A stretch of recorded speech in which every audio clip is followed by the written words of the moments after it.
Hello guys, welcome to new blog. Pankaj ভাই রান্না করতেছে। ভাই কি রান্না হইতেছে ভাই?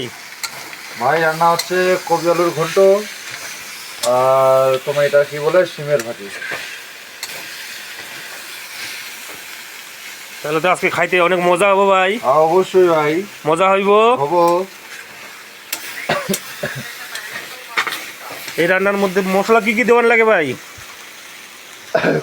মশলা তো গরম মশলা, জিরা পাঁচফোড়ন, ধনিয়ার গুঁড়া, মিট মশলা,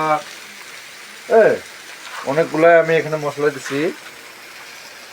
তো খায়, আমি যেটা মানুষকে খিলাই সেটা খায়, আমার নাম করে যে না ভালো হয়েছে।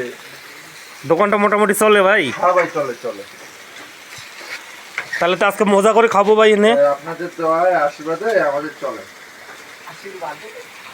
আচ্ছা ভাই, তাহলে করেন, রান্না করেন, আমরাও খাওয়া দাওয়া করে এখান থেকে যাই। আচ্ছা আচ্ছা, ঠিক আছে ভাই।